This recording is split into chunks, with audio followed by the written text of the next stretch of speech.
নমস্কার বন্ধুরা, লিপি কিচেনে আপনাদের সবাইকে স্বাগতম।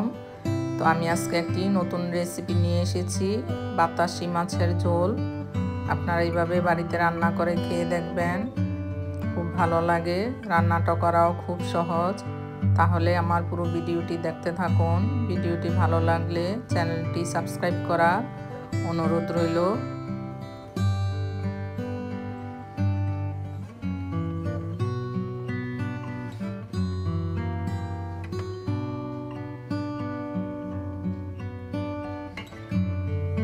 এখানে আমি মাছগুলো ভালো করে ধুয়ে নিয়েছি।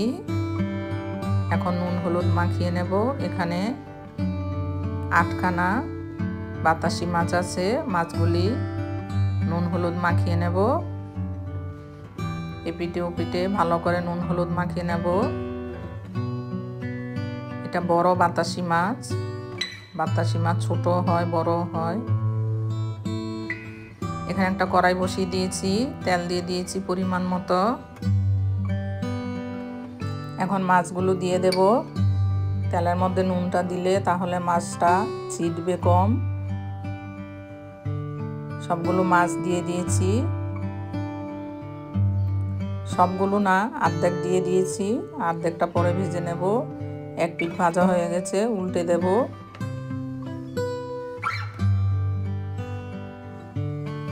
এপিঠ ওপিঠ 2 পিঠ ভেজে নিয়েছি। এখন নামিয়ে নেব।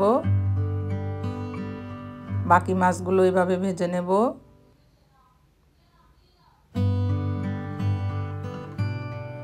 বাকি মাছটাও ভাজা হয়ে গেছে, নামিয়ে নেব। এখানে আমি ফুলকপি ছোট ছোট করে কেটে নিয়েছি, কেটে সেদ্ধ করে নিয়েছি। এখন ভেজে নেব। তেলের মধ্যে দিয়ে দিয়েছি। তো নুন দিয়ে দেব, হলুদ দিয়ে দিয়েছি, একটু ভেজে নেব। এই যে লাল লাল করে ভেজে নিয়েছি ফুলকপিটা। এখন নামিয়ে নেব। ওই তেলের মধ্যে কালো জিরে ফোড়ন দিয়ে দিয়েছি, আর কয়েকটা বড়ি দিয়ে দিয়েছি।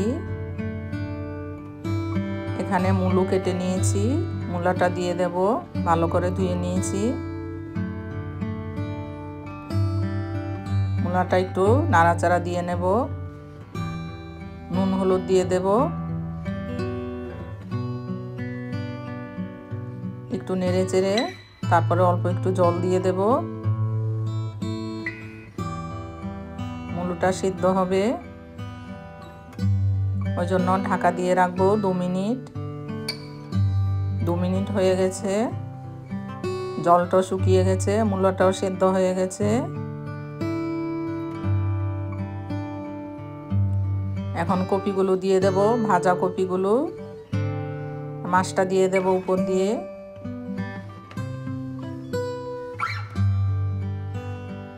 সবগুলি মাছ দিয়ে দেব।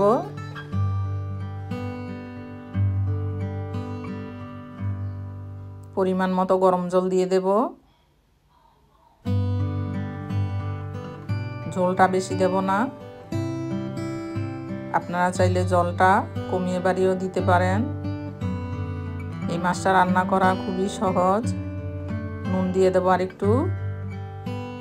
ঢাকা দিয়ে 5 মিনিট রান্না করে নেব, গ্যাসটা মিডিয়াম আঁচে রেখে।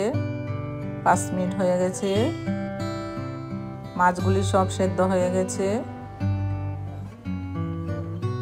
একটু নেড়ে চেড়ে দেব। ভালো মতো সব কিছু সেদ্ধ হয়ে গেছে, ঝোলটাও শুকিয়ে গেছে। নামানোর আগে ধনেপাতা, কাঁচা লঙ্কা বাটা দিয়ে দেব। একটু ঢুলিয়ে দেব, যেহেতু নাড়া যাচ্ছে না, মাছগুলো ভেঙে যাবে। আপনারা এভাবে রান্না করে খেয়ে দেখবেন, খুবই ভালো লাগে। মাছগুলি টাটকা ছিল, ঝোলটা অনেকটা স্বাদ হয়েছিল। নামানোর আগে ধনেপাতা, কাঁচা লঙ্কা চিড়ে দিয়ে দেব।